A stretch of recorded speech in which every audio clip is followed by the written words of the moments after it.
DC Fandom. This is how you do it. Shout out to all of you guys following the channel.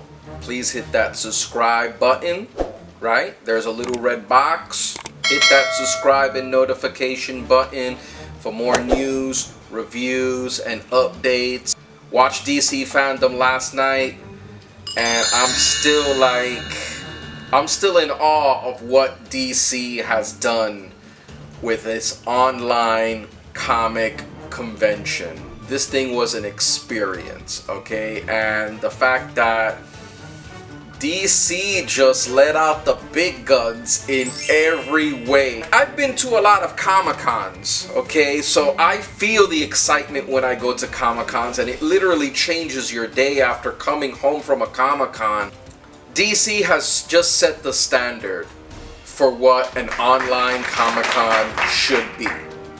San Diego Comic-Con tried to do this online, and it really didn't have the impact that DC Fandom had. DC opens up the show the way I saw it, the Hall of Heroes, and then launches into a basic supercut retrospective. We are introduced to hosts from all around the world. Jim Lee has designed this dome based off of the designs of the Justice League Watchtower. I'm gonna run down some of the highlights. There's going to be a second part to this DC Fandom, the first Saturday in September, I believe. Well, the first one that I watched was The Sandman. We're gonna see the popular book Sandman being adapted to Netflix. The fact that this was the only comic in history to win a Pulitzer Prize. Second thing that I thought was amazing was the Milestone panel. So for those of you who are unfamiliar with Milestone, it's the Black Creator imprint, and it is a historical piece of comic book history that's coming back into the presses.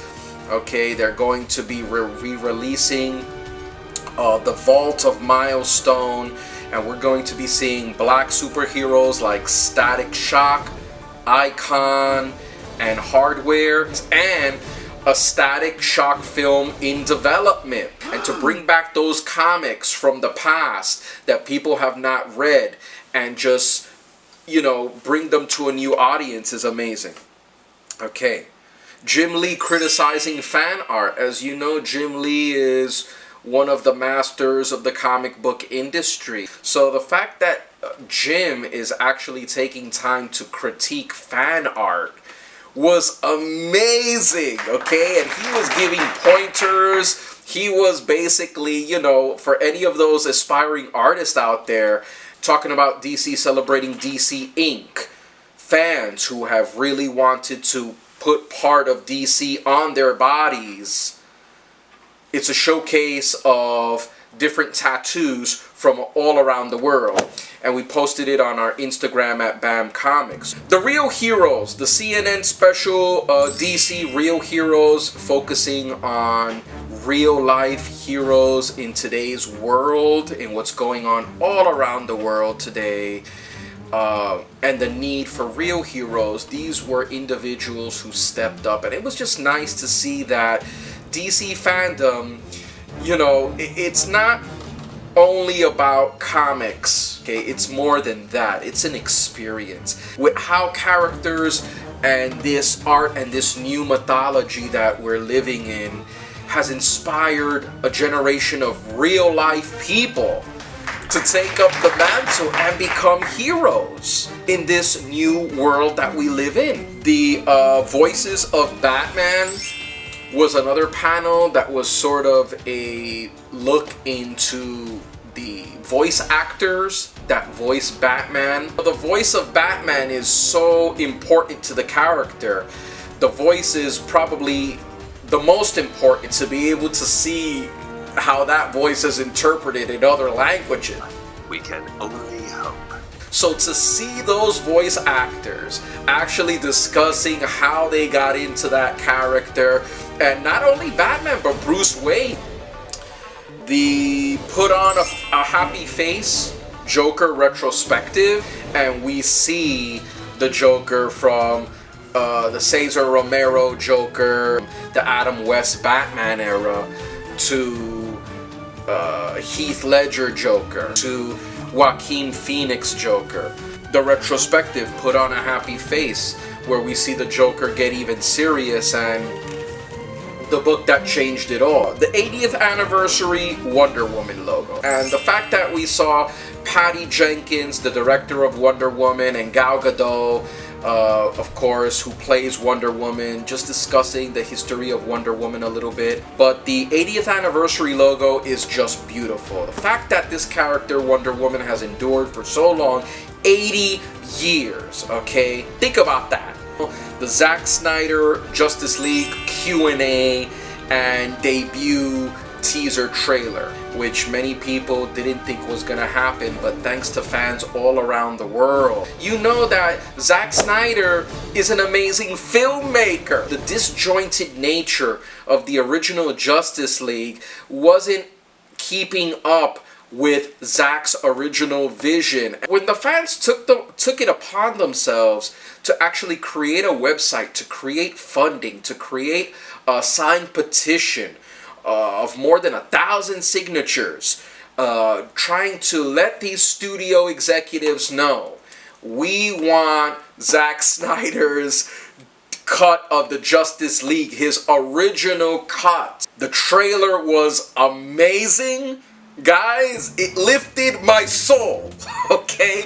It's probably one of the best things that happened in the DC fandom. I mean, the whole event was just so, you know, my spirits were lifted after watching that. And this one is just gonna be one to watch. It's going to be in 4 parts. Zack announced that each part was gonna be an hour long. And for those of you who don't have HBO Max, they're going to find a way to distribute it. This is the real Justice League, okay? It's a good thing that Zack borrows comic panels and puts them on screen. I want to see, you know, my comics come to life. I'd like to see a panel of a comic book in movie form. Okay, the man with his eye, with color, and his palette really knows how to put a frame together. We're seeing the League come together. You know, a league of individual loners who come together to fight the good fight. What a debut. That was a 1-2 punch, starting out with Hallelujah! The Wonder Woman panel. The Wonder Woman panel is comprised of course, all of the characters who are going to be in the Wonder Woman 84.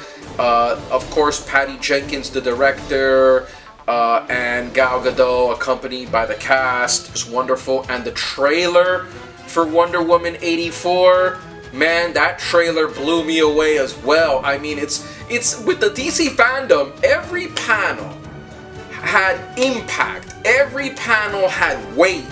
The trailer was just next level. The trailer was just, you know, when you're making sequels, it's very difficult to top your original movie.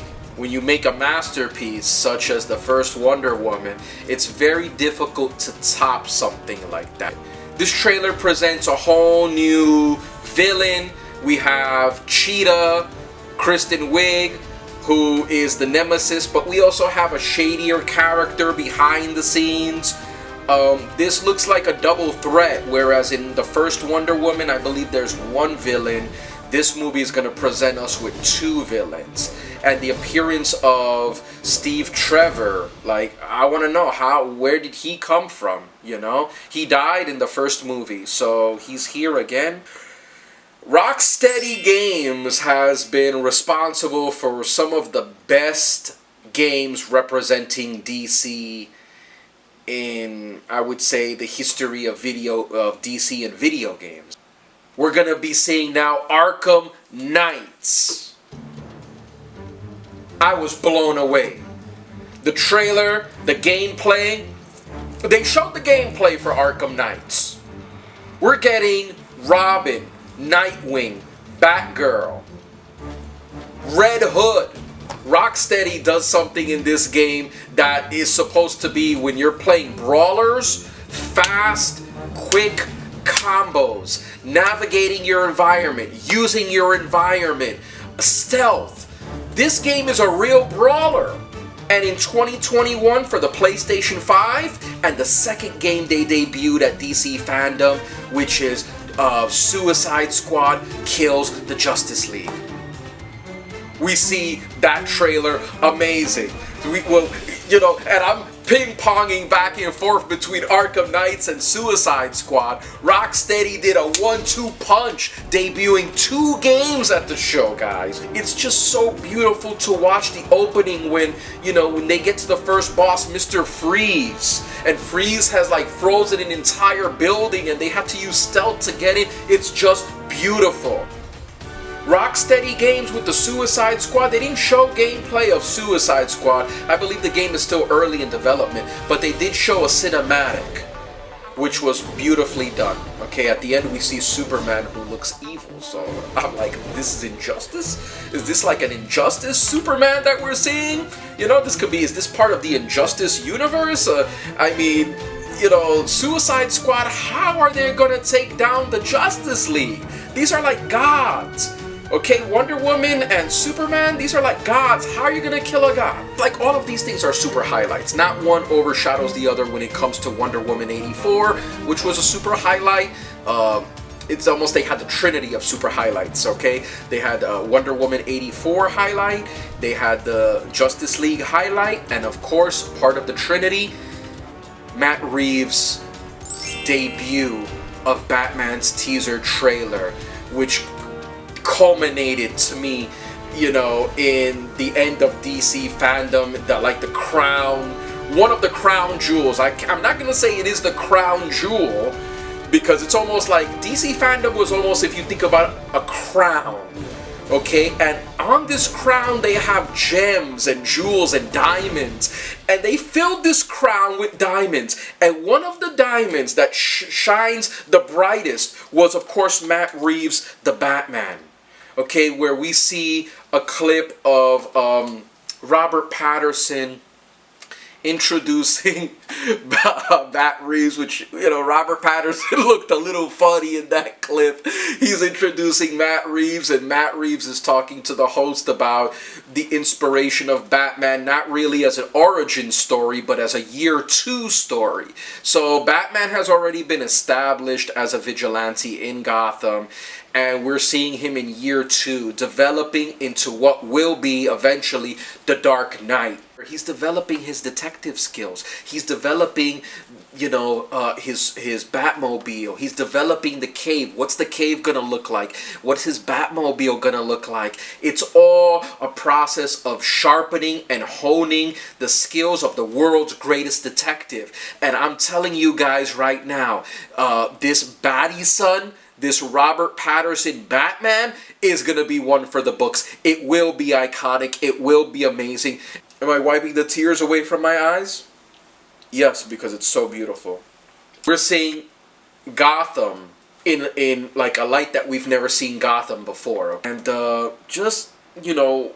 we saw some clips also in the trailer, okay? So after Reeves starts talking about how this movie is the groundwork and the basis of year 2 of Batman, and how we still see that his bat suit is developing, we see his car developing, everything, and the cast of characters, of course, with Zoe Kravitz as Catwoman, and we see, and I forgot his name, but Golem, that's not right, I should know his name.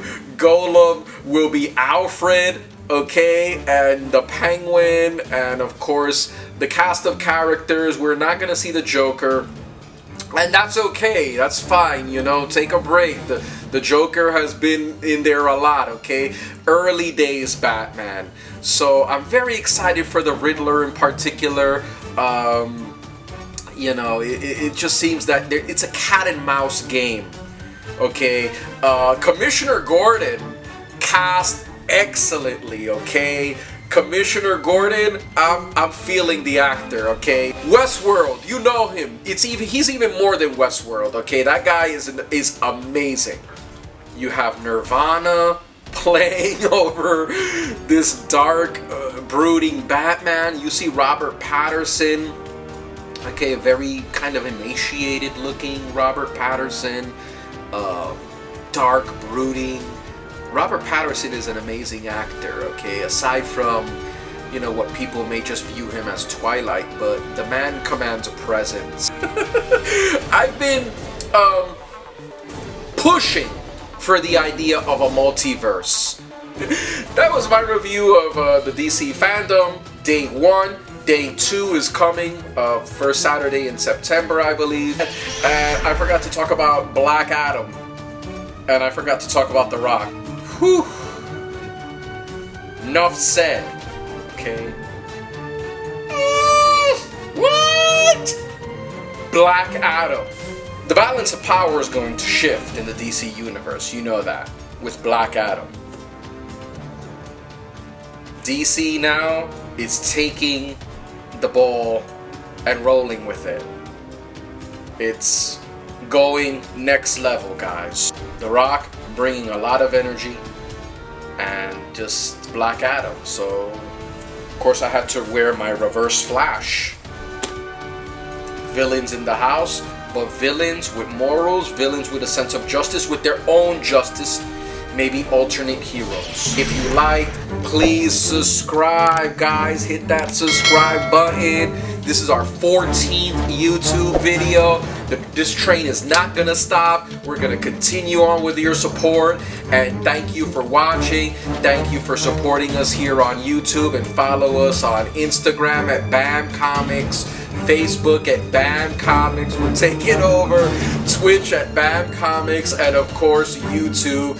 Please hit that subscribe and hit that notification button for all the latest updates, reviews, news on your favorite comics, games, and movies. This has been OC, guys. Much love. Thanks for watching, and peace. Forgot to mention it, but this was awesome too. The Suicide Squad.